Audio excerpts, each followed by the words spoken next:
मी भांगलाला सुद्धा गेलो, ऊस तोडायला जायचो होतो, मोळ्या टाकत होतो, बऱ्यापैकी मी त्यावेळी कामं केलीत, जमत इतकं माझ्याकडनं जमतंय तसं. मग 5वीपासून एक 10वीपासून मी बाजारात बसलेलो आहे. बाजारात विकल्या सुद्धा, भाजी विकल्या, बऱ्यापैकी मटेरियल विकलं. मला माहीत आहे शेतकऱ्याची परिस्थिती काय आहे. मी समजलं की समाजासाठी काहीतरी केल्याशिवाय आपलं नाव राहणार नाही. नाव राहण्यासाठी पण नाही, पण एक आत्मिक समाधान मला मारताना हे समाधान तर राहावं की मी काहीतरी करून चाललोय. कॉलेजमधून आल्यानंतर सुद्धा वैरणीला वगैरे जाणं, वैरण घेऊन येणं, संध्याकाळी दूध वगैरे घालणं हे काम माझ्याकडे होते. स्लीपर कोचचं जास्त तिकीट असल्यामुळं आम्ही स्वस्तात म्हणून आम्ही जनरलनं गेलो, जनरल डब्यानं. पण आम्हाला माहीतच नव्हतं की ट्रेनचा प्रवासच 22 ते 24 तासाचा आहे तिथंपर्यंत. मग आम्ही एकाच सीटवर बसून होतो 2 दिवस. आमच्या दोघांचं सुद्धा पाय सुजलं होतं. धाब्यावर जेवायचंच नाही दुपारचं, एखादा परोठा खायला तेवढ्यावर चालायचं. आपलं वायफाय स्वामी wifi presented bye life story Marathi. नमस्कार, माझं नाव विकास तुकाराम पाटील. मी राहणार कांदे, तालुका शिराळा, जिल्हा सांगली येथील आहे. नुकत्याच झालेल्या महिला बालविकास विभागाच्या संरक्षण अधिकारी गट क यापदी माझी नेमणूक झालेली आहे. माझी कौटुंबिक पार्श्वभूमी, माझे आई, वडील, भाऊ, बहीण आणि माझे 2 चुलते आहेत.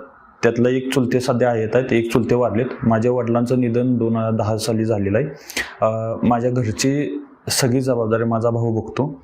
आणि माझं शालेय शिक्षणाविषयी बोलायचं म्हटलं तर माझे 1ली ते 4थी जिल्हा परिषद शाळा मराठी शाळेला कांदे येथे झालेलं आहे. माझं जे माध्यमिक शिक्षण आहे ते माझं 5वी ते 10वीपर्यंत शिवकेदार विद्यालय कांदे येथे झालेलं आहे. माझं कॉलेज शिक्षण 11-12वीचं ते ग्रॅज्युएशनपर्यंत माझं शिक्षण अनंतराव बळवंतराव नाईक कॉलेज चिखली येथे झाले. 12वीला ॲक्च्युली एक विषयच्या पेपरला मी जाऊ शकलो नव्हतो, कारण की घरगुती काही प्रॉब्लेममुळे जाऊ शकलो नाही. त्यामुळे फिजिक्स सेकंडचा जो पेपर होता त्याच पेपरवर मी पेपर दिलता आणि त्याच्याच बेसिसवर तेव्हा पाजल, कारण त्यावेळी फिजिक्स पार्ट फर्स्ट आणि पार्ट सेकंड असायचा. त्या दोन्हीची मार्क एकत्र पकडूनच रिझल्ट लावला जायचा. मग त्यामुळं काही घरगुती कारणामुळे त्या पेपरला मी जाऊ शकलो नव्हतो. तरीसुद्धा मला 55% त्यावेळी मार्क आले होते आणि ती खूप चांगली होती. म्हणजे गावात आमचे जी मुलं रेग्युलर जात होते त्यांच्यासुद्धा पेक्षा मला चांगली मार्क त्यावेळेला होते. आणि ग्रॅज्युएशनचं जे माझं शिक्षण आहे त्याच्या ग्रॅज्युएशन शिक्षणामध्ये मी सायकलीनच येऊन जाऊन करत होतो. त्यामुळं घरातली जबाबदारी पण आमच्याकडे होते. शेतात पण जायला लागायचं, नंतर घरातली कामं करून वगैरे कॉलेज करायचं होतं. सकाळी दूध घालणे किंवा इतर टायमाला जाऊन वैरण आणणे वगैरे सगळ्या गोष्टी चालायचं. कॉलेजमधून आल्यानंतर सुद्धा वैरणीला वगैरे जाणं, वैरण घेऊन येणं, संध्याकाळी दूध वगैरे घालणं हे काम माझ्याकडे होते. माझ्या कॉलेजच्या काळामध्ये BSc first, BSc second, BSc third इयरमध्ये माझं पहिल्या वर्षी मी काही जॉब केला नव्हता, पण जॉबच्या मी थोडं शोधात होतं आर्थिक ह्याच्यामुळं, पण मला ते मिळालं नाही. मग सेकंड इयरमध्ये असतावी BSc सेकंडला मी प्रचित दूध संघात 1200 रुपये पगार होता महिन्याला. त्या बेसिसवर मी प्रचित दूध संघात काम केलेलं आहे. डॉकवर केनं, वतण्याचं केनं धुणाईचं वगैरे मी काम करत होतो तिथं. त्यातनंच आमची आर्थिक थोडी परिस्थिती, तेव्हा थोडी आर्थिक परिस्थिती थोडी खाल्याला चालू होती किंवा घरातलं थोडं प्रॉब्लेम होतं, तेवढं मला थोडा त्यावेळेला स्ट्रगल करावा लागला. माझा भाऊ सुद्धा तिथंच काम करत होता. आम्ही शेती, पार्ट टाईम जॉब आणि बाकी सगळ्या गोष्टी करत होतो. BSc थर्ड इयरला असतावे जी फायनल एक्झाम असते त्याच्या अगोदर वडिलांचं ॲक्च्युली त्याने का वेळ झाल्याचं आम्हाला कळलं. ॲक्च्युली त्यांनी लक्ष दिलं नव्हतं थोड्या वाढात, आणि म्हणून नंतर आम्हाला कळलं की त्याने का वेळ झाले म्हणून त्यासनी शिराळा इथं ॲडमिट केलं होतं. मग ॲडमिट केलेलं असताना सुद्धा मी तिथं सकाळी जाणं, वडिलांच्याकडं सकाळी जाऊन डबा देणं, तिथं डबा दिल्यानंतर संध्याकाळी दिवसभर त्यांच्याजवळ थांबणं, परत संध्याकाळी येणं, असं माझं रुटीन सुरू होतं. नंतर डॉक्टरनं सांगितलं त्यासनी थोडं दिवस इथंच ठेवायला लागणार, तर मी दररोज संध्याकाळी जाऊन डबा द्यायचा वडिलांना. तिथं संध्याकाळी अभ्यास करायचा तिथं हॉस्पिटलमध्येच बसून, आणि सकाळी तो डबा घेऊन परत यायचं, घरात द्यायनं, परत मी कॉलेजला जायचं. हे माझं रुटीन तेव्हा सुरू होतं. तेव्हासुद्धा मी एवढं स्ट्रगल करून सुद्धा BScला माझा 3रा नंबर आला होता. डिस्टिंक्शनमध्ये मी पास झालो होतो कॉलेजमध्ये. त्यानंतर पण एवढं सगळं करून सुद्धा वडिलांचे निधन झालंच, कारण की ते कावी आटोक्यात न आल्यामुळे त्यासनी सांगलीला नेऊन त्यासनी ॲडमिट करावं लागलं. पण ते ॲडमिट केल्यानंतर ट्रीटमेंट सुरू असतानाच वडिलांचं निधन झालं. त्यामुळे ॲक्च्युली परिस्थिती खराब होती, आर्थिक तंगी पण होती. त्यात वडिलांचं निधन झाल्यामुळे सगळंच आमच्यावर हे झालं. मग वडील नसल्यामुळं परत इथून पुढं ब्रदरनं बऱ्यापैकी शेतीतलं काम करून इन्कम दिला. मी पण थोडंफार कमवायचा प्रयत्न केला. मी भांगलाला सुद्धा गेलोय, ऊस तोडायला जायचं होतं, मोळ्या टाकत होतं. बऱ्यापैकी मी त्यावेळी कामं केलीत, जमल तितकं माझ्याकडनं जमतंय तसं. त्यानंतर BSc ला चांगले मार्क्स असल्यामुळं MSc ला मी शिक्षण घ्यावं असं जास्तीत जास्त शिक्षकाचं मत होतं की यांनी सेट नेट करावी किंवा चांगली हे करावं. त्यासाठी मी ट्राय केला हैदराबादला सेट नेट करण्यासाठी. तेव्हा मुलं जात होते, पण मला ते काय अप्रोच झालं नाही. घरातली म्हणजे तुला जॉब करावा लागेल. पण मी नंतर आणि म्हटलो की मी शिक्षण 2 वर्ष करतो, त्यानंतर जॉब करून. पण घरातली मुलीत काय पैसे काय भेटणार नाही तुला. मग मी लोनसाठी बँक ऑफ इंडियाकडं लोनसाठी अप्लाय केला, पण मला त्यावेळी लोन भेटू शकलं नाही लवकर. त्यांनी सांगितले की लोन आम्ही देत नाही, MSc ला किंवा BScच्या लोकांनी आम्ही तसं लोन देत नाही. त्यावेळेला मग मी थोडा संघर्ष करून त्या मॅनेजमेंटला भेटून त्यासनी मी रिक्वेस्ट केली की मला तुम्ही लोन द्या. माझा बॅकग्राऊंड जरी असा असेल कुमकुवत, पण मी त्यानंतर ग्रॅज्युएशनला वगैरे मला चांगले मार्क आहेत, त्यामुळे त्यांनी मला लोन सँक्शन केलं. त्या लोनवर परत मी MSc ला जायचा निर्णय घेतला. MSc ला ॲक्च्युली मला युनिव्हर्सिटीमध्ये माझं 84 नंबरला रँक होती. जेव्हा CET दिली तेव्हा मी BScची, तेव्हा मला चांगली रँक होती. पण मला तिथं ॲनालिटिकल केमिस्ट्री किंवा फिजिकल केमिस्ट्री मिळत होतं ह्याच्यामध्ये युनिव्हर्सिटीमध्ये. तेव्हा मी निर्णय घेतला की ऑर्गॅनिक केमिस्ट्री त्यावेळेला नुकतंच बाहेरच्या कॉलेजातून द्यायला सुरुवात केली. मग मी तिथून निर्णय घेतला की नाही, मी ऑर्गॅनिक केमिस्ट्रीच करतो, इथं राहून करायचं. माझी इच्छा पण होती ऑर्गॅनिक केमिस्ट्रीमधून करायची. मग माझं ह्याच्या HM कॉलेज कराडला माझं MScसाठी त्यांनी ॲडमिशन दिलं. त्यामुळे नॉमिनल फी 25,000 रुपये होते, पण 25,000 रुपये सुद्धा एका वर्षात द्यायची माझी कुवत नव्हती. त्यानंतर मी त्यासाठीच लोनचा वगैरे मी प्रयत्न केला. लोन मला मिळालं 1.5 लाख रुपये. त्या लोनवरच बऱ्यापैकी माझं एज्युकेशन आणि HM कॉलेजमध्ये मी तिथं बऱ्यापैकी MSc सुद्धा चांगल्या मार्कानं तिथं पहिल्या सेमला मला काही एवढे मार्क नव्हते. मी 3ऱ्या-4थ्या नंबरला होतो. पण सेकंड सेमिस्टर, 3rd आणि 4th सेमिस्टरमध्ये मी जवळपास मी टॉप करत त्या कॉलेजला मी HMला मी टॉपरच होतो MSc ला. पण तिथं सुद्धा भरपूर स्ट्रगल करावा लागला, कारण की इकडं घरची परिस्थिती, कॉलेज करणं, शनिवार रविवारी येऊन शेतामध्ये आईला मदत करणं. आई तेव्हा माळव वगैरे करत होते, माळव विकायला वगैरे मी यायचं शनिवार रविवारी. दर शनिवार रविवारी यायचे. भांगलन शनिवारी वगैरे बाजार असायचा, बाजाराचं करायचा. परत रविवारी बसून पूर्ण शेतातली कामं वगैरे करणं, भांगलन वगैरे करणं, शनिवारी माळ वगैरे राहायला तोडून देणं, बाजारात आणून ठेवणं, ही सगळी मी कामं त्या वेळात करायचो. नंतर BScला ॲक्च्युली मी माळ विकण्याचं काम करत होते जवळपास मी 5वीला असल्यापासून. मग 5वीपासून एक 10वी पासून मी बाजारात बसलेलो आहे. बाजारात विकल्या सुद्धा, भाजी विकल्या, बऱ्यापैकी मटेरियल विकले. मला माहीत आहे शेतकऱ्याची परिस्थिती काय आहे. त्यामुळंच मी निर्णय घेतला होता की आपण आयुष्यात जरा काहीतरी बेटर करूया. हे जर मी आता जर काय प्रयत्न केला नाही तर माझ्या आयुष्यात तसं काय बेटर होणार नाही. मग MScला केल्यानं MScला मला चांगलं झाल्यानंतर मला कॅम्पस थ्रूच तिथं ॲक्च्युली माझं सिलेक्शन झालं होतं लुपिनला. पण मी लुपिनला काय जॉईन करायचं ठरवलं नाही. मी सेट नेट करायचे नाही, मी ते लुपिनचा जॉब काय जॉईन केला नव्हता. नंतर मला तिथलं चार्टे क्लासेसचे सरांनी आम्हाला सांगितलं होतं तिथं शिकवायचा, त्यांच्याकडे एक जागा वॅकेन्सी आहे. मी तिथं गेलो होतो, पण मला ते चार्टे क्लासेसचं वगैरे असं वाटत होतं, अनस्टेबिलिटी वाटत होती, कारण मला पैशाची गरज होती. मग मी थोडे दिवस थांबलो, अप्लाय केले त्यावेळेला. पण त्यावेळेला का जॉब मला भेटत नव्हता ॲक्च्युली. त्यावेळेला असं होतं की एक्सपिरियन्सशिवाय फार्मा किंवा कुठल्याही केमिकल कंपनीमध्ये जॉईन करून घेत नव्हतं. माझं ऑर्गॅनिक केमिस्ट्री होतं. मग आम्ही खूप ठिकाणी ट्राय केलं, पण तिथं भेटलं नाही. मग माझ्या मित्रांना राजेश पाटील आहे, राजेश पाटील माझा मित्र आहे, तो माझा जिवलग मित्र आहे. त्याने भरपूर मला मदत केली. त्यावेळी त्यानं पहिल्यांदा माझा ईमेल अकाउंट काढलं होतं, कारण ईमेल पण त्या अकाउंट पण नव्हतं. तेव्हा त्यांनी ईमेल अकाउंट काढलं, ते अजूनसुद्धा माझ्याजवळ आहे. तेव्हा आम्ही भरपूर कंपनीजने मेल केला होता, पण कुठल्याही कंपनीचं एक्सपिरियन्सशिवाय मिळत नव्हतं. आणि आमचं एवढं अप्रोच नव्हता मुलांच्या जवळ की ती मुलं आम्हाला बोलवतील. मग त्यावेळेला थोडा विचार माझा होता की मी स्पर्धा परीक्षा वगैरे करावी, पण तेव्हा तेवढा आम्हाला भेटू शकले ना. तेव्हा मी कॉलेजमध्ये थोडाफार ट्राय करत होतो MPC वगैरे करायसाठी वगैरे. तेव्हा आमच्या तिथं एक एक्झाम होती कॉलेजमध्ये, ती सुद्धा देत होतो. सरासनी बेटर वाटलं म्हणून सरांनी मला त्यावेळेला BSc ला सुद्धा ते बसवलं होतं. BSc ला माझं तसं विषय स्ट्रॉंग होतं, बॉटनी झू वगैरे सुद्धा स्ट्रॉंग विषय होतं. त्यामुळे झूचे एक शिक्षक होतं, ते मला ह्या विषयासाठी सारखं अप्रोच करायचे की बाबा तू करू शकतोस, केलं तर स्पर्धा परीक्षा बेटर होईल. पण मी काय त्यावेळेला मला जुळलं नाही ती गोष्ट. मग MSc नंतर जॉबसाठी बाहेर पडायची जेव्हा वेळ आली तेव्हा आमच्याकडे तेवढं काय म्हणतात अप्रोच नव्हता तेवढा लोकांच्याकडे जायचा. मग इंटरव्ह्यूला वगैरे कॉल वगैरे आल्यानंतर लांब यायचं गोव्याला वगैरे, पण तेवढे पैसे नसल्यामुळे मी ते अप्रोच जास्त लांब जायचा प्रयत्न केला ना.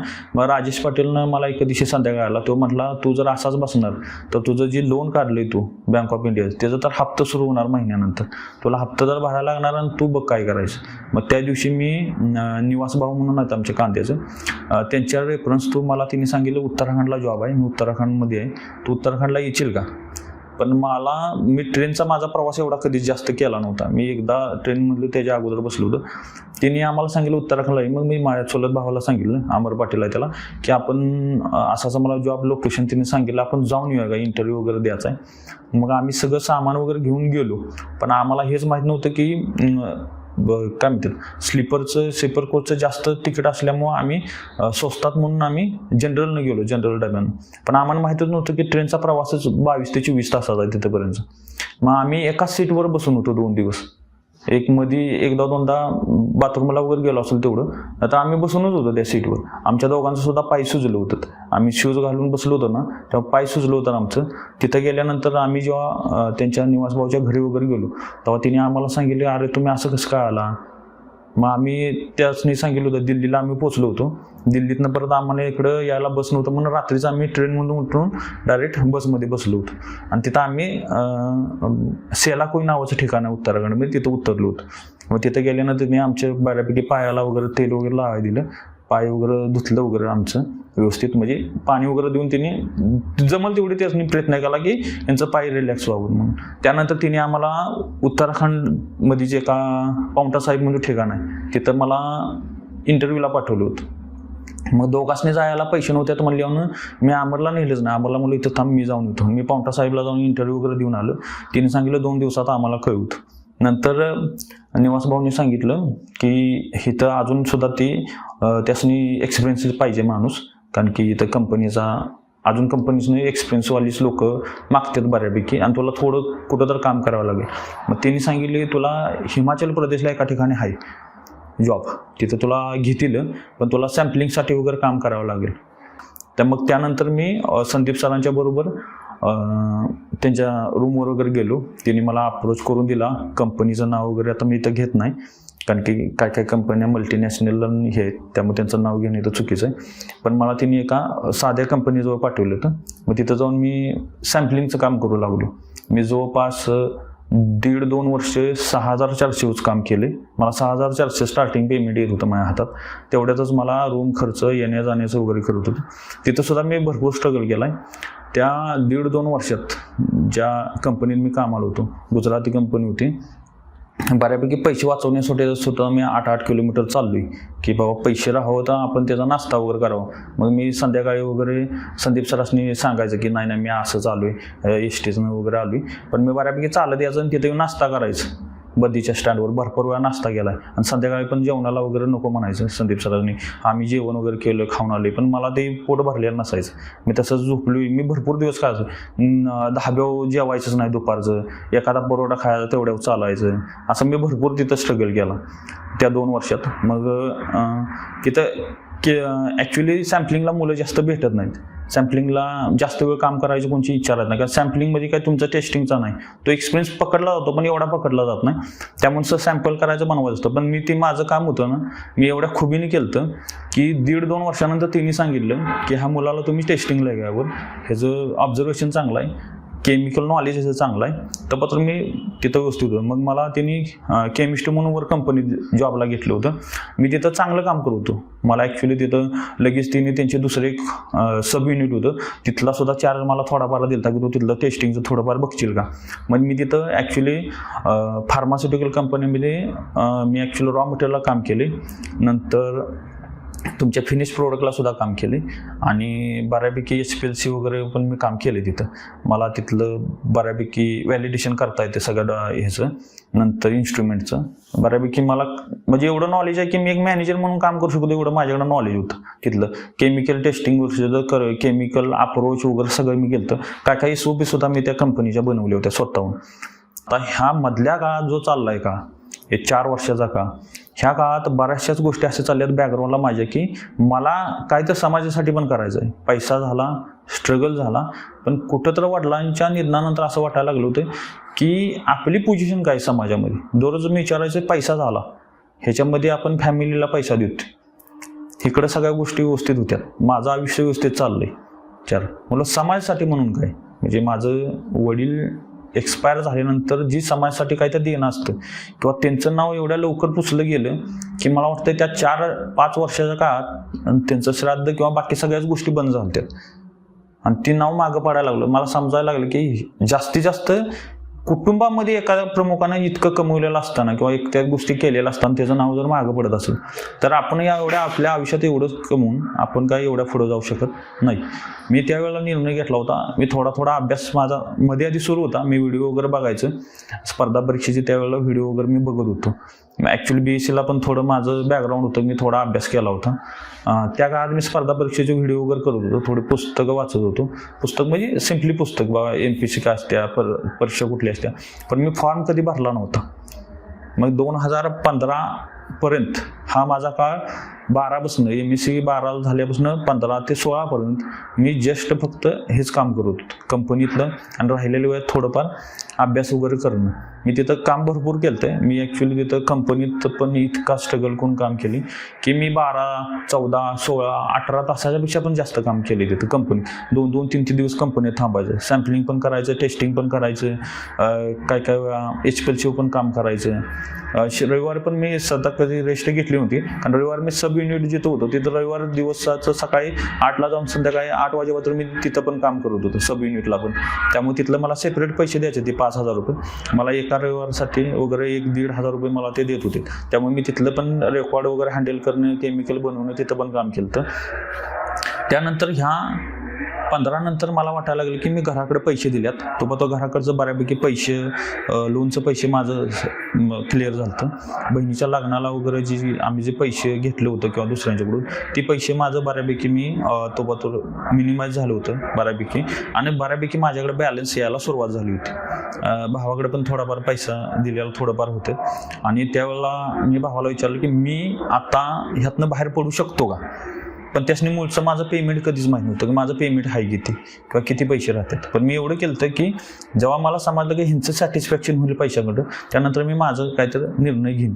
तो निर्णय घेणं तसा चुकीचा होता, कारण एवढा पैसा कोण सोडत नसतं, 45,000चं पेमेंट त्यावेळेस. पण मी त्यावेळेला निर्णय घेतला की नाही, आपण जर हा निर्णय आता नाही घेतला आणि ह्यानंतर जर पॅकेज वाढत राहिलं तर हा निर्णय मी कधीच घेऊ शकत नाही. त्यातून घरातल्या पैशाची व्हॅल्यू किंवा पैसे इतकं तिने बघितल्या नसल्यामुळे माझ्याजवळ, त्यामुळे त्यासनी ही गोष्ट माहिती नव्हती याला पगार किती आहे किंवा हे सोडणार. तेव्हा मी निर्णय घेतला, आता हा माझा निर्णय आहे, माझा मी स्वतः घेतो. भावाला फक्त विचारलं की लगेच काही पैशाची गरज नाही ना, किंवा तू मला जर पैसे लागलेत भविष्यात तर तू मला देऊ शकशील का. तो मला देतो. मग मी 2-2.5 लाख रुपये माझ्याजवळ ठेवले होतात, माझ्या अकाउंटला होतात. त्यावेळेला मी 2016च्या एंडिंगला, म्हणजे 17च्या स्टार्टिंगला आणि 16च्या एंडिंगला निर्णय घेतला की आपण थोडं स्पर्धा परीक्षा करायचं.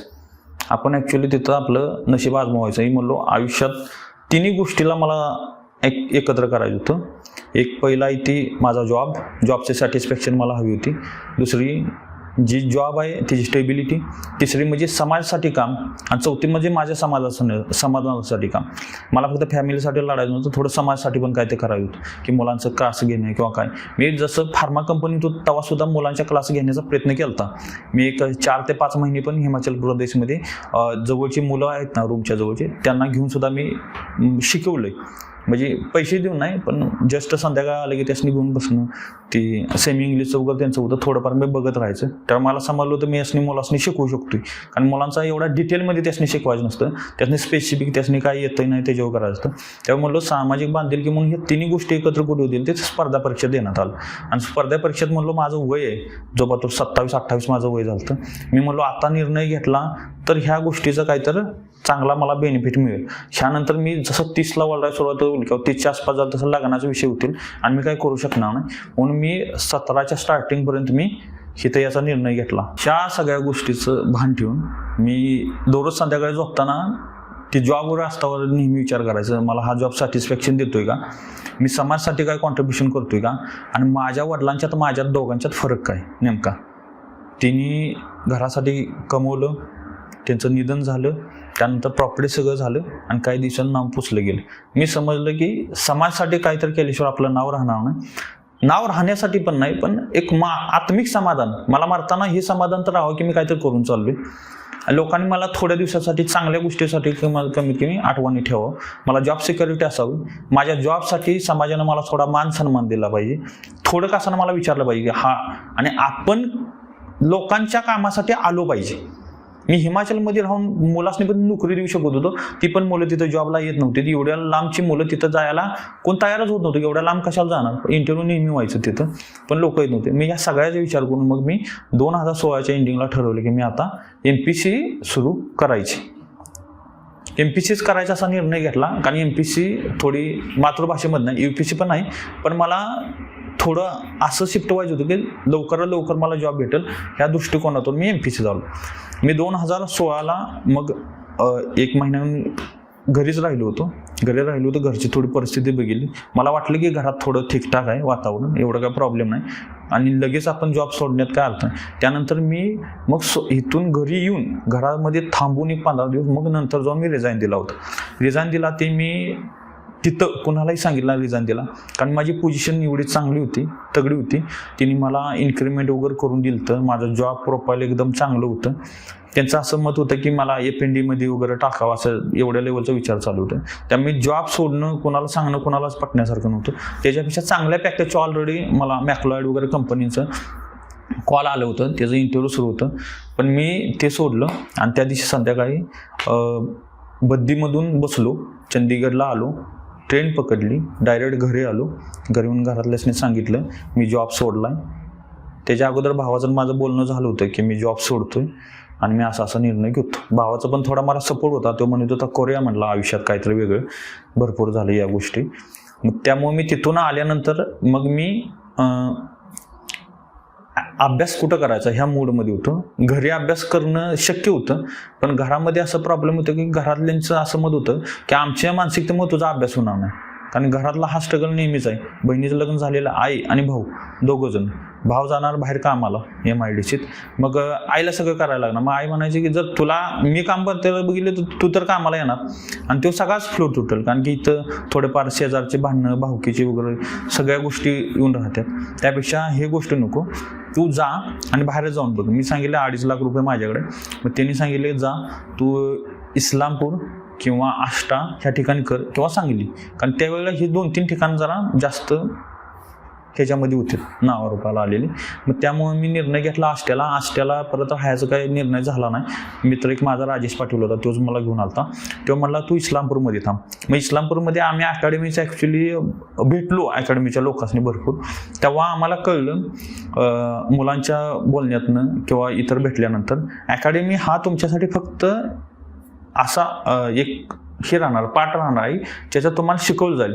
मुळात MPC हा तुमचा वैयक्तिक अभ्यास करण्याचा विषय आहे. तुम्ही तिथं फक्त गायडन्स घेऊ शकताय की बघ काय करायचं, किती वाचायची, कुठली पुस्तकं वाचायची वगैरे वगैरे, त्या गोष्टी ते सांगतात. मी आता अकॅडमीचं नाव घेईल ज्या ठिकाणी मी अप्रोच झालो, पण मी तसं नाव घेत नाही, कारण की माझ्या तिथून पुढच्या आयुष्यात भरपूर वेगवेगळ्या अकॅडमीच्या लोकांनी माझ्यासाठी मदत केल्या. त्यामुळे मी पर्टिक्युलर कोणाचं नाव घेणं इच्छित नाही सध्या. पण मला भरपूर लोकांची, माझ्या शिक्षकांची ती मदत झाली. त्या काळात मी भेटलो त्या शिक्षकांनी रिपीट जाऊन, किंवा अदर भरपूर लोकांनी पण भेटलो. मग मला सांगितल्यानंतर माझा मित्र म्हणला की आपण असेही करून बघू की जेणेकरून तुला डिस्टर्ब नसावा, तुझा जो अभ्यासाचा मूड आहे तो टेम्पो राहावा, आणि मला की थोडी राहायची सवय पण होती. मग तो म्हणला की ते कंटिन्यू व्हायसाठी मग त्यानं मला इस्लामपूरमध्ये दट्ट टेकडीच्या साईडला एका ठिकाणी मला त्यानं एक घर बघून दिलं. ॲक्च्युली ते घर माझ्या घरासारखंच होतं, वर कौलं, माळी, जवळपास बाथरूम, एक सेपरेट रूम, या ठिकाणी मला त्यानं राहायसाठी जागेलं. ॲक्च्युली MPCचा कुठलाच मुलगा अशा ठिकाणी कधीच राहणार नाही, पण मी त्या ठिकाणी राहिलो. कारण की मला शांतता आणि अभ्यास या दोन्हीच गोष्टीची मला सांगड घालायची होती. मला काही घेणं देणं नव्हतं की बाकी तिथं काय घडतं. आंघोळ, राहिला रूम, अभ्यासाला जागा, चांगली पुस्तकं, बस एवढ्या 2-3च गोष्टी मला हव्या होत्या. आणि कडला दंगा नसतो. जास्त मुलांच्यात राहणं पण चांगलं आहे म्हणतात, वाईट पण आहे म्हणतात, पण मला जास्त कधी चांगला अनुभव आलेला नाही जास्त मुलांच्यात राहण्यात. विचाराचा एक्सपोजर मिळतं, पण तो विचारवंत किती पुढचा माणूस आहे त्याच्यावर तुमच्या विचाराला मिळतो. तो जर तुमचा मित्र जर अनसक्सेस असेल तर तुम्ही सक्सेस काय तुम्हाला मिळवू देणार ना. म्हणून मी ठरवलं की माझी जी स्टार्टिंगची फेज आहे त्याच्यामध्ये मी स्वतःहूनच थोडं मुलांच्या गायडन्सनं किंवा ज्यांच्याजवळ मी गेलतो त्यांच्या गायडन्सनं थोडा स्टार्टिंगला सुरुवात करायची. मग तिथं मी स्टार्टिंगला सुरुवात केली त्याच घरामध्ये. पहिल्या 1-2च महिन्यामध्ये मी प्रिपरेशन करत होतो. त्यावेळेला मी स्टार्टिंगला तात्याचा ठोकळा वाचला होता, कारण त्यावेळेला 17ला बऱ्यापैकी मुलांनी माहीत असेल तात्याचा ठोकळा हा फेमस होता. मग तात्याचा ठोकळाच वाचला. मी पहिली प्री त्यावेळेला क्रॅक झालो. 2च महिन्यात पहिली प्री क्रॅक केली PSIची. तेव्हा मला कॉन्फिडन्स आला की मी निवडलेले निर्णय पण बरोबर आहे आणि मी ज्या गोष्टी केल्यात त्या सगळ्याच गोष्टी बरोबर आहेत. माझा अभ्यासाचा रूट थोडा ठीक आहे किंवा माझी जी मागं जी प्रिपरेशन थोडीफार माझी कधी झाली होती ते माझा निर्णय बरोबर आहे हे करण्याचा. तेव्हा मला पहिला कॉन्फिडन्स आला, म्हणून मी कंटिन्यूटी करत राहिलो. प्री क्रॅक केली. मेन्सला मी इथंच तयार केली. मेन्सला तेव्हा माझा स्कोर 212 झाला होता आणि PSI मेन्सला मी होतो त्यावेळेला. PSI मेन्स त्यावेळेला सगळ्या परीक्षा सेपरेट व्हायच्यात. PSI, STI, ESO या प्रत्येकाच्या वेगवेगळ्या ॲड यायच्यात आणि वेगवेगळ्या परीक्षा होत्या. मी PSIच्या झाल्यामुळं मला एवढा काय अनुभव नव्हता. तरी पण मी पुढच्या 3 महिन्यात मेन्सचा जमल तितका अभ्यास करत. फक्त त्यावेळेला गायडन्स मला जरा चुकीचा भेटला असं मला अजूनसुद्धा वाटतंय. त्याच्यावर मी नंतर बोलेनच की गायडन्स काय असतं, अभ्यास काय असतो, नेमके आपण चुकतो कुठं, आपले मित्र, जागा, एन्व्हायरमेंट, आपण कुणाला कुठली पुस्तक वाचतो याचा कसा परिणाम होतो ते मी बोलूनच नंतर. पण सध्या बोलेन की 2012ला जेव्हा मी PSI प्री पहिल्यांदा क्रॅक झालो, मेन्सला मला 212 मार्क्स आली. त्यावेळेला माझी मूर्तता पहिली त्यावेळेला चुकी अशी होती की इंग्लिश विषयाला निग्लेक्ट करणं. ते शालेय शिक्षणापासूनच आमच्या होतं की इंग्लिशला आम्ही कधी डोक्यावर घेतलं नाही. आम्ही जमल तेवढं पास होण्यापुरताच इंग्लिश केलं होतं. इंग्लिश असं डीपमध्ये कधी केलं नाही आणि कुठल्या शिक्षकांनी करून पण घेतलं नाही. आणि हीच प्रॉब्लेम आहे गावातल्या मुलांचा, त्याच्याविषयी पण मी नंतर बोलेन. त्यानंतर मी PSIच्या फिजिकलसाठी फिजिकल तेव्हा इस्लामपुरामध्ये एवढं तेव्हा फिजिकल 17ला सुरू नव्हतं, नुसतंही झालं. पण कोल्हापूरला एक भोसले सर होते, ते फिजिकल घ्यायचे. मग आम्हाला इथल्या शिक्षकांनी वगैरे सांगितलं किंवा मुलांनी पण सांगितलं की तुम्ही कोल्हापूरला भोसले सरांच्या जावा. तेव्हा होते तेव्हा ते फिजिकल 2017ला झाले होतं. 2016ची ॲक्च्युली ते ॲड होती, 17ला त्याचं फिजिकल झालं होतं 650चे. तिथं ते फिजिकल झालं होतं. कोल्हापूरला मी फिजिकलला गेलो. तिथं बऱ्यापैकी माझा जास्त फी असण्यामुळं आणि बाकी मग माझा बऱ्यापैकी पैसा तिथं खर्च झाला होता. 50,000 ते 60,000 रुपये माझ्या तिथे गेले होते. कारण की डाएट, तुमचे कपडे, राहण्याचा रेट हे सगळं मीच करत होतो आणि त्यामुळे मला तिथं भरपूर खर्च झाला होता कोल्हापुरात पण. त्यानंतर 2016चं त्यावेळचं मेरिट 2017ला लागलं. त्यावेळेला ते मेरिट लागलं होतं 216चं आणि माझा स्कोर 212 होता. आणि 4 मार्कामुळे मला कळलं की मी ग्राउंड येऊ शकत नाही. मग तिथून मी नंतर रिपीट त्याच घरात त्याच ठिकाणी आलो आणि परत अभ्यासाला सुरुवात केली 17च्या. म्हणजे 18ची सुरू झाली ती, 17च्या एंडिंग पातळी 18चे वगैरे ॲड यायला सुरुवात झाली. मग मी 17, 18, 19, 20पर्यंत मी सगळ्या प्री पास झालो गडबच्या PSIच्या. तर कारण की मी PSI माझं थोडं टार्गेट करून आलो होतो. STI ESO नको होतं, कारण STI सारखा जॉब मी ऑलरेडी केला होता हिमाचल प्रदेशमध्ये. तिथं ॲक्च्युली मी असिस्टंट मॅनेजर असल्यामुळे मॅनेजमेंट आणि बसून जे काम करणं ते आमचं नेहमीचंच होतं. त्यामुळे मला जरा फील्डवर करायला बरं वाटत होतं. मी PSI निवडलं होतं. मग त्यावेळी 20पर्यंत असं झालं की 20ला माझे 50.50 त्यावेळेला पण मी फिजिकल हुकलो. माझा स्कोर भरपूर होता, पण काय थोडंफार देवाच्या नशिबात काय काय गोष्टी असतात किंवा नशिबाव असतात, पण ते शेवटीला नशीब मानलं चालतंय. 2020 पात्र मी केलं. 2020ला प्रॉब्लेम असा झाला की कोरोना आला. आता 17, 18, 19 गेलेत, 20ला कोरोना आलाय. 20चे ॲडचं फिजिकल 21 ते 22ला होणार होतं. त्यामुळे आमचा वेळ मिस्टेक अशी झाली की त्या काळात आम्ही फिजिकलच करत राहिलो. एक माझा त्यावेळेला ड्रॉबॅक होता. त्यामुळे माझा तिथं भरपूर वेळ गेला होता. त्याच काळात 2019च्या मी PSIच्या फिजिकल प्लस ही जी 1 सेव्हची मुख्य पण दिली होती त्यावेळेला. सेम झालं. त्यावेळेला पण PSIच्या फिजिकल आणि PSI मग 170ला सुद्धा मला वाटतं 6 ते 8 मार्कांनी तेव्हा मी ती पण मेन्स हुकलो होतो इंटरव्ह्यूला मी क्वालिफाय होऊ शकलो नव्हतं त्यावेळेला. मग त्यानंतर मी 20ला पूर्ण फिजिकल करत फिजिकलमध्ये जास्त वेळ गेल्यामुळं आणि मेरिटचा अंदाज न आल्यामुळं, कारण की त्यावेळेला मार्क भरपूर होते पण आम्हाला माहीत नव्हतं मेरिट किती पातूर जाईल, त्यामुळे ती जास्त वेळ त्यात गेला. आणि MPSCचा एक प्रॉब्लेम असा आहे की सेकंड आन्सर कीनं जी मार्काचा फटका बसतोय त्याच्यामुळे मुलांचं सगळ्यात जास्त नुकसान होतं, त्यात वेळ पण जातो आणि मानसिक हॅरॅसमेंट पण होते. मग त्यामुळं ती 2020चं वर्ष 21पर्यंत गेलं. 21ला त्याचं फिजिकल झालं, त्यामुळं माझा त्यातला बऱ्यापैकी त्या फिजिकल आणि त्या मानसिक ह्याच्यामुळं, कारण की कोरोनाच्या टायमाला इथं कोणाला थांबून दिलं नव्हतं इस्लामपूरमध्ये बऱ्यापैकी, त्यामुळे मुलं घरी गेली. 6-7 महिने तिथे काढलं. नंतर फिजिकलला तेवढा वेळ भेटला ना, त्याच्या अगोदर ॲक्च्युअली त्यांचं मेरिट वगैरे लागलं होतं पण तिथं एवढा हॉस्पिटल झाला की त्यामुळे 21ची आणि 22ची मी काही पास होऊ शकलो नाही. पण 21ला मी ह्याचे एक्साईजचे वगैरे मला एक्साईज टॅक्स आणि लिपिकसाठी मात्र माझा स्कोर भरपूर होता, 65 माझा स्कोर आला होता. 22ला पण माझा स्कोर चांगला होता गटकचा, म्हणून मी 21-22 नंतर निर्णय हा घेतला की आपण आता टायपिंग करू. म्हणून मी 22ला नंतर टायपिंगसाठी सुरुवात केली, टायपिंगची परीक्षा दिली. मग माझं 23ला ती सर्टिफिकेट वगैरे 22च्या एंडिंग बातोर आलं होतं. मग 23च्या ॲडला मला ती गटकच्या उपयोगाला झालं. मी 21, 22, 23 ह्या 3च वर्षात पहिल्यांदाच ग्रुप बीची परीक्षा पास झालो नव्हतो, पण मी गटकला मार्क चांगली होती मला त्यावेळेला. आणि 23ला मग ग्रुप सीला मला चांगली होते, पण त्यावेळेला माझ्याकडे टायपिंग सर्टिफिकेट भेटले. मी ग्रुप सीसाठी तेव्हा खूप ट्राय केला पण ग्रुप सीचं माझं काय होऊ शकलं नाही. 23ला गटकच्या टायपिंगमध्ये मार्क्स भरपूर होते, 128 माझा स्कोर होता सेकंड आन्सर कीनं. पण त्यावेळेला टायपिंग इंग्लिशमधलं होतं. ज्या बॅचवर केस पडली त्या आमचीच बॅच होती 10 तारखेची पहिली. त्यामुळं आमच्यातले बऱ्यापैकी 60% मुलं इंग्लिशला नापास झाली होती. माझं पॅसेज वगैरे पूर्ण झाला होता पण बहुतेक कीबोर्डमध्ये काय तर प्रॉब्लेम असावं, त्यामुळे मी त्यावेळेला टायपिंगला होऊ शकलो नाही. पण 23मध्ये मी सरळ सेवेचा सुद्धा परीक्षा द्यायला सुरुवात केली होती. 23ला मी वॉर्डनच्या सध्या वेटिंगला आहे. वॉर्डनच्या माहीत असतील तर कोल्हापूरला एकच जागा होती AWSला, त्या एका जागेसाठीच माझं त्यावेळेला तिथं हे झालं होतं. वेटिंगमध्ये 1 नंबरला मी सध्या. नंतर जलसंपदा विभागाची पण झाली ती, त्याच्या प्रयोगशाळा सहाय्यकसाठी पण मी तिथे वेटिंगला आहे. आणि मी ग्रुप डीची एक आरोग्याची दिली ती, त्याला पण वेटिंगला होतं. BMCची जी लिपिकची झाली त्याला माझा स्कोर चांगला होता, पण त्या आमच्या शिफ्टचं 3 तारखेच्या 3ऱ्या शिफ्टचं 8 क्वेश्चन कॅन्सल केल्यामुळे त्या मेरिटमधून मी बाहेर पडलो होतो. 23ला मी ह्या 3 वेटिंगला होतो.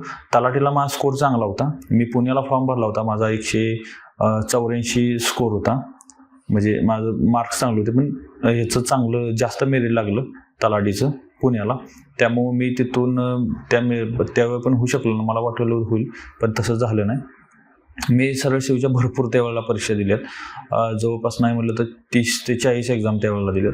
ही जी सिलेक्शन झाली ही सुद्धा सरळ सेवेचीच पोस्ट होती महिला बालिकाची. त्यावेळेला मी फॉर्म भरला होता 2 पोस्टला, तेव्हा मला ह्याला मला आता 181 मार्क पडून माझं याला सिलेक्शन झालं आहे. आणि त्याचवर 23ला मी ग्रुप बीची पण परीक्षा दिली होती. 2024ची मी ग्रुप बीची आणि ग्रुप सीला दोन्हीला पण होतो. त्यातली 24ला ग्रुप बीला माझा आता स्कोर 146.50 होता, पण सेकंड आन्सरकडे माझा स्कोर कमी झाला, 136 झाला. आणि माझं काही तर 2 मार्कांना मी आता परत PSIला हुकलेलं आहे. असं 6 वेळा मी कंप्लीट PSIची मेन्स दिलेली आहे. आणि आत्ता 2023ला मी राज्यसेवा मेन्सला सुद्धा होतो औषधन ह्याला, पण मी ती पण दिली नाही कारण की PSIच्या ह्याच्यामुळे मला ती त्याला काही जुळली नाही आणि मी दिली पण नाही, कारण त्याचा मला अभ्यास सेपरेट करायचा होता. ग्रुप बीचाचा अभ्यास सुरू असल्यामुळं मी त्याला काय अप्रोच केला नाही. 24ला ग्रुप सीला आता ग्रुप सीच्या मेन्सला मला टॅक्स आणि लिपिकला दोन्हीला पण मी आहे सध्या. दोन्हीला पण आहे पण मी ती काय देत नाही तर दोन्हीचं पण. टॅक्स आणि लिपिकला माझा स्कोर भरपूर आहे, आता 138 माझा स्कोर आहे, पण टॅक्स आणि लिपिक मी दोन्ही पण देत नाही कारण की हाही पोस्ट आहे महिला बालिकाची, खूप चांगली पोस्ट आहे. आणि वंचित लोकांसाठी काम करायला चांगलं आहे. महिला हिंसाचारासाठी चांगलं, लोकांसाठी चांगलं काम करू शकतो. एकदम शांततामय पण पोस्ट आहे आणि पोस्टला व्हॅल्यू ॲडिशन भरपूर आहेत. चांगलं लोकांसाठी काम केलं जातं. त्यामुळे टॅक्स अँड लिपिकची बऱ्यापैकी मी टायपिंग देणार नाही. मी कोर्टाची सुद्धा टायपिंग दिली होती आता झालेली, तेव्हा माझा 76 स्कोर होता. पण त्यावेळेला पण मी टायपिंग केलं नाही, फक्त द्यायचं म्हणून मी देऊन आलो होतो. माझं झालं असतं कोर्टाला सुद्धा, पण दुसऱ्याला मुलांच्या जागा अडवायच्या नाही असं मी निर्णय घेतला पहिल्यापासून. कारण की एका जागेसाठी खूप मुलं स्ट्रगल करतात. म्हणून मी आता लिपिकची पण आणि टॅक्सचं पण टायपिंग द्यायचं नाही ठरवले. आणि मी ह्याचं कोर्टाचं पण, आणि माझं इकडं जॉईनिंग आल्यामुळे मी इकडं आता जॉईन करणार आहे. एवढ्या सगळ्या प्रवासाचं बोलताना मला अजून एक सांगायचं आहे. मला इथं माझा मोठेपणा सांगायची इच्छा नाही थोडी सुद्धा. हा स्ट्रगल आहे, मी स्वतः घेतलेला निर्णय होता. त्या निर्णयाला बरोबर करून दाखवून हा माझं काम होतं. ते बरोबर आहे का नाही ते मी आलतो 17 आलो त्यावेळेला समजलं होतं की मी बरोबर आहे का नाही. मला दुसरी गोष्ट सांगायची की ह्या प्रवासामधले जो कोरोना काळ होता तो सगळ्यात डिफिकल्ट गेला. कारण तेव्हा परीक्षा नसणं आणि त्यावेळेला तुम्ही अभ्यासाला अप्रोच करीत राहणं किंवा अभ्यास करत राहणं हाच तुमच्यासाठी फक्त चॅलेंजिंग होतं. त्या काळात मी असं नाही म्हणत मी 8-8, 10-10 तास अभ्यास केला, पण 4-5 तास अभ्यास केला. घरी बऱ्यापैकी घरातल्याशी त्यावेळेला टाइम देता दिलं. घरातली कामं पण भरपूर केली त्यावेळेला जमल तेवढी, आणि त्यावेळेला अभ्यास करत राहिलो. आणि नंतर आणि येऊन परत मी हे झालो. आता ह्या प्रवासात थोडासा एवढाच माझा प्रॉब्लेम वाटतो.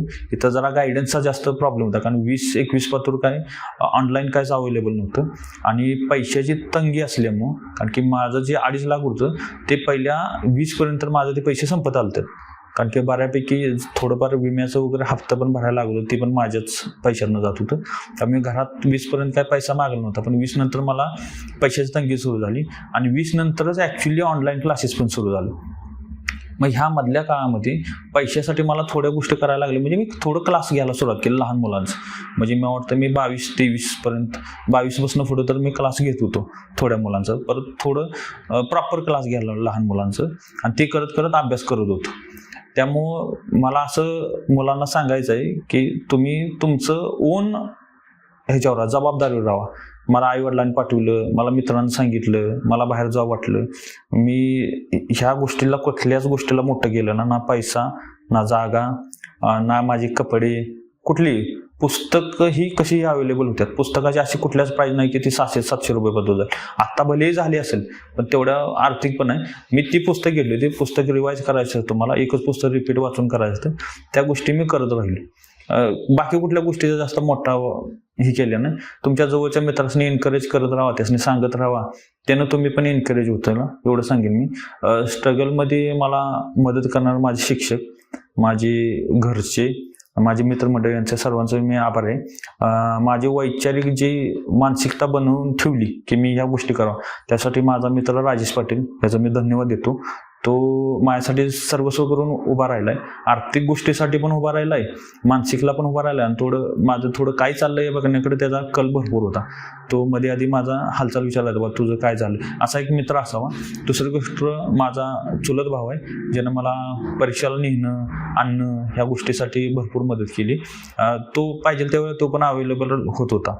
चुलत भाव अमर पाटील त्याचं नाव आहे. हे राजेश पाटील, अमोल पाटील, आणि माझा भाव आहे ज्यानं मला पूर्ण बॅकअप दिलं. घरचं सांभाळलं किंवा तिकडचे जास्त प्रेशर माझ्यावर कधी येऊन दिलं नाही, किंवा तो कधी असा नाही बोलला की नाही तू थांब, आता थांबलं पाहिजे किंवा काय. तो कधी नाही बोलला, तू कर म्हणला, तुझ्या जो पोटेन्शियल आहे, आणि त्या गोष्टी मी करत राहिला. त्याच पद्धतीनं इथं मला अजून एक दुसऱ्या ॲडिशन करावं गोष्ट वाटते. तुमच्या घरातल्यानं तुमचा विश्वास ठेवावा, असं तुमचं कमीत कमी तर तुमचं रिझल्ट हवं. की 2016 मी प्री पास होतोय, मी बऱ्याचशा दुसऱ्या प्री पास होतोय, किंवा 23ला मी जसं सरसेवा देतो तर सरसेवाला माझा एवढा चांगला स्कोर काय, बरेचसे स्कोर आहेत ते माझे 1-2 मार्कानं भरपूर परीक्षा गेल्यात. तलाठी असो, नंतर जलसंपदा असो, BMC असो, नंतर तुम्हाला आरोग्याचं असेल किंवा आरोग्याचं कोल्हापूरचं मी दिलेलं भरपूर याचं वेटिंगला पण आता 3 ठिकाणी, आणि बऱ्याचशाच परीक्षेने अप्रोच पण झालतो. राज्यसेवेची परीक्षा मी 2 वेळा क्रॅक झाली, सरसेवा कितीतरी वेळा झाली. असं तुम्ही कमीत कमी त्या ह्याच्यामध्ये तर पाहिजे. अजून 1-2 माझं रिझल्ट यायचे आहेत, पण मी थांबलोय, मी त्याच्यावर बोलत नाही, कारण त्या आल्यानंतरच बोलायची गोष्टी, त्यामुळे करत राहिलो. त्यामुळे घरातल्यांच्या भावाचा माझ्यावर जो विश्वास राहिला तो माझ्या रिझल्टमधनं दिसत होता आणि मी त्या घरातल्यांनी जबाबदार होतो. जरी मी माझ्या मित्राला कधी सांगितलं नाही मी काय करतो, तर माझ्या आईला मी सांगत होतो की मी काय केलं, आज दिवसभर काय केलं, कुठल्या मित्राबरोबर बोललो गेलो, झालं नाही, किंवा माझा अभ्यास झाला किंवा नाही झाला, या गोष्टीपासून कुणी तर तुम्ही कोणाला तर जबाबदार राहिले पाहिजे. तुम्ही घरच्या संस्थेने सांगत राहशील तर घरची तुम्हाला एकदा का असं विचारतील की बाबा तुमचं काय झालं. तुम्ही जबाबदारच नाही राहिला तर मग गोष्टी होत नाही. एमपीसी सगळ्यात महत्वाचा प्रॉब्लेम आहे की जबाबदार नाही. मग ते माझ्या ब्रदरवरून मला आठवलं म्हणून सांगितलं, तुम्ही जबाबदार राहा, घरच्यासनी जबाबदार त्यासनी सांगा तुमचं काय चाललंय सध्या. तुम्ही घरच्यासनी बोलला ना तर निम्मार्धा तुमचा तिथं प्रेशर निघून जाईल, कारण तुम्ही त्या माणसाला जबाबदार आहे ती तुम्हाला ऍक्च्युअली जबाबदार राहतात. तुम्हाला ते पैसे भेटी किंवा तुमची मानसिकता असते ते त्यांच्यावर अवलंबून राहते. त्यामुळे त्यांच्याबरोबर तुम्ही कनेक्ट राहिलेलं सगळ्यात बेस्ट राहील. तुमचं मित्र, माझे मित्र म्हणलं तर माझ्या जवळचं मित्र म्हणलं तर आता जुनेदचं नाव मी पहिल्यांदा घेणार, जो माझ्याबरोबर आहे मागच्या 2-3 वर्षाला.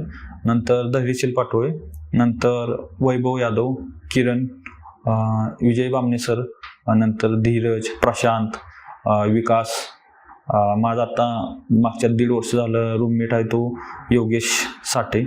ह्या जेवढे माझे मित्र आहेत, जेवढे, किंवा अण्णा त्याला दीपक चौगुले आम्ही म्हणतो, तो आणि माझ्या जवळची, ह्या लोकांचा मला खूप मदत झाली. त्यामध्ये मी ज्या रूममध्ये आता आम्ही राहत होतो ते नॉमिनल त्यांचे भाडे घेऊन ज्यांनी मला ठेवले आमचे अमोल पवार ते, नंतर काकी राजेंद्र खांबे, त्यांनी सुद्धा खूप मला मदत केली. म्हणजे जेव्हा जेव्हा मला खाण्याचा जरी प्रॉब्लेम आला तर त्यांनी मला कधी तर नाश्ता चहा वगैरे देणं, कधी मी मागितलं ना पण ती माझ्याकडे बघूनच ती मला कधी कधी तर त्या गोष्टी तिने प्रोव्हाइड केल्यात. त्यामुळे तिने मला घरच्यासारखा वावर दिलाय. त्यामुळे मला असं कधी नाही वाटलं की मी कुठं तर बाहेर येऊन राहिलो. मग तिने मला थोडेफार मदत केल्यामुळे ते बेस्ट वाटलं. आणि सगळ्यांची मित्रांची मला चांगले हे झाले, मदत झाली यामध्ये प्रोसेसमध्ये. मित्र तुमचं चांगला असणं असं महत्वाचं, की मित्र असं गरजेचं नाही की त्यानं इकॉनॉमिकलीच तुम्हाला सगळी मदत केली पाहिजे. तो थोडा तुमचा एखादा रिझल्ट गेला तर येऊन म्हटलं पाहिजे नाही तुझ्यात थोडी गुणवत्ता आहे, तू या गोष्टी केल्या पाहिजे, किंवा तुझी थोडी क्वालिटी आहे. त्यावेळेला आपल्याला असं वाटतं की मी कोणच नाही किंवा मला हे जुळत नाही. पण जेव्हा मित्र येऊन म्हणतो ना तेव्हा आपल्याला असं वाटतंय की पुढच्याला 1-2 तर तुमचं मित्र म्हटल्यानंतर कमीत कमी आपल्याला वाटतं की ना आपल्यात कुठंतरी इथं थांबलं पाहिजे, थोड्या दिवसानं कसं ना होईल. किंवा मित्र बोलून जाताना सुद्धा म्हणतो काय तुला मदत लागली मिळेल, तो देऊन दे नाही देऊन दे, पण तो शब्द जेव्हा बोलून जातो ना तेव्हा तुम्हाला तुमच्या एक पॉझिटिव्हिटी निर्माण होते की नाही ना बाबा मी करूया, कोणतर लोक माझ्याविषयी म्हणतात म्हणलं. त्यामुळे तुम्ही त्या मित्रांचा तुमच्या प्रिपरेशनवर भरपूर परिणाम होत राहतो. किंवा कमीत कमी काय नाही झालं तरी तुम्हाला ती त्या मार्गामध्ये मदत करत राहतात, किंवा तुम्हाला ते मोटिवेट करत राहतात बाबा हा केलं पाहिजे, किंवा अभ्यासाचं थोडंफार. त्यामुळे तुमचं फ्रेंड सर्कल जेवढं चांगलं असेल तेवढं बेस्ट आहे. त्यामुळे मित्र, गुरुवर्य किंवा तुमचं जी बाजू सर्कल आहे हे सगळंच तुम्हाला मदत करत असतं.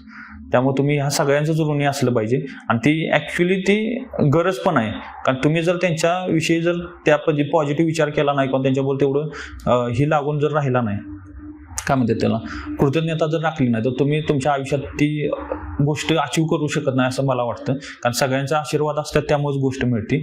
आणि एवढ्या प्रवासानं मला असं सांगायचं आहे, तुम्ही कंटिन्यू एफर्ट्स टाकत जावा. तुमचे एफर्ट्स बरोबर मार्गानं चालल्यात का नाही हे तुमचा रिझल्ट तुम्हाला सांगत असतो. त्यामुळे तुम्ही तुमचा एफर्ट्स तुम्ही काय करताय ते ट्रॅक रेकॉर्ड तुमच्याकडे असावं आणि तुम्ही त्याप्रमाणे तिथं पोचता तर तुम्ही पोचता. कारण की मी तुम्हाला सांगितलं एवढं प्री क्रॅक होत होतं. 23ला बऱ्याचशेच माझं रिझल्ट अगदी थोडक्यात गेले आणि 24ला तर माझं सिलेक्शन झालं होतं. एंडिंगच्या जी परीक्षा झाली त्यामध्ये मी अजून भरपूर परीक्षांनी मी सांगितलं तसं लिपिकच्या वगैरे मी पोस्ट आता सोडतोय बऱ्यापैकी मी जिथं आहे त्यासनी. आणि मी त्यानंतर एक्झामला कुठल्याही अप्रोच केले नाही. मला करायचं झालं तर क्लास 2 किंवा गॅजेटेड पोस्टसाठी मी राज्यसेवेसाठी तयारी केली. आता सुद्धा माझा स्कोर चांगला आहे राज्यसेवेला वगैरे. मी फॉरेस्टची वगैरे तयारी सध्या करतोय, पण मला अजून तेवढा वेळ भेटला नाही कारण की जॉईनिंगच्या वगैरे माझा थोडा वेळ गेल्यामुळं. पण मी आता त्याची प्रिपरेशन करेन. प्रत्येक सर आहे त्यांनी मला अप्रोच केले, ते सतत मला बोलत होते तू बोल, तुझा स्ट्रगल आहे, तू जर लोकांच्या बरोबर बोलला तर लोकांनी त्याचं काहीतरी मदत मिळेल. खेड्यातला मुलगा एवढ्यावर येऊन होतो किंवा एकदम साध्या बॅकग्राऊंडमधनं आलेल्या मुलांना सुद्धा अचिव्हमेंट मिळू शकते. ह्या गोष्टी ह्यातनं मला सांगायच्या होत्या आणि त्यांना सुद्धा त्या गोष्टी त्यांनी मला भरपूर बोलून दाखवलं होतं. त्यामुळे मी पण त्यांचं शेवटीला आभार मानतो. मी आता माझ्या पूर्ण स्ट्रगल विषयी बोललो, माझ्या बॅकग्राऊंड विषयी थोडं बोललो आणि मला यश कसं मिळालं याविषयी बोललो. जो अभ्यासाचा विषय आहे, जो अभ्यास कसा करावा, अभ्यासाला चुका कशा टाळाव्या, मला एवढे वेळ अपयश का आलं, किंवा मुलं जास्तीत जास्त चुका काय करतात ह्याच्याविषयी मी बोलेन. पण ते आता हा व्हिडिओ खूप लेंदी व्हायला लागल्यामुळं मी ह्या नंतर तुम्हाला बोलेन. जसे एक छोटीशी चूक मला सांगायची म्हणले तर टायपिंग करण्याचा निर्णय हा माझा, किंवा STI हाच पोस्टला PSI पोस्टला चिटकून राहण्याचा हा माझा निर्णय चुकीचा होता. मी ग्रुप Cची परीक्षा 2022 पर्यंत दिली नव्हती, कारण की मला PSI पोस्ट हवी असल्यामुळे हा माझा निर्णय चुकलेला. किंवा टायपिंगची तयारी मी 2022 नंतर करणं हा पण माझा निर्णय चुकलेला, कारण की माझ्याकडे मध्ये असा वेळ भेटू शकत होता, मी केले असतं. ही जी निर्णय क्षमता किंवा आपण काय करायला हवं कुठल्या वेळेत, किंवा पुस्तकं वाचणं, कुठली पुस्तक वाचली पाहिजे, तुमचं एन्व्हायरमेंट कसं असलं पाहिजे, डिस्कशनला तुमचा ग्रुप कसा पाहिजे, किंवा तुम्ही प्रत्येक विषयाचं अप्रोचिंग कसं ठेवलं पाहिजे, कितपत कुठल्या विषयाचा अभ्यास केला, याच्याविषयी मी सविस्तर पुढच्या एका व्हिडिओमध्ये बोलेल. आणि त्यावेळेला प्रॉपर त्यावेळेला तुमचे जर काय प्रश्न असेल तर या कॉमेंट्समध्ये टाका, त्यावेळी सुद्धा मी तुम्हाला उत्तर देईन, तुम्हाला पूर्ण उत्तर देईन. कारण की माझं कुठलंही असं मोठं बॅकग्राऊंड नाही, मला गणितला ना इतकी मार्क आहेत ना, इंग्लिशला मार्क आहेत नाही. पण माझे इंग्लिशचा आता 2024चा 87 पहिल्या पेपरचा स्कोर होता. नंतर आता सुद्धा माझा 82 स्कोर होता ग्रुप Cला सुद्धा. आणि सरळ सेवेला मला बऱ्यापैकी 1822 मार्क आहेत, म्हणजे इंग्लिश विषय सुद्धा मी टॉपचा केला त्या लेवलचा. गणितवर माझा एवढी कामानं झाली नाही, पण गणित मी करणार आहे. ह्याच माझ्या चुका मी तुम्हाला पुढच्या व्हिडिओमध्ये सांगेन. आणि नवीन मुलांनी आणि जुन्या मुलांनी काय करावं ह्यानंतर ह्याच्याविषयी पण मी बोलेन.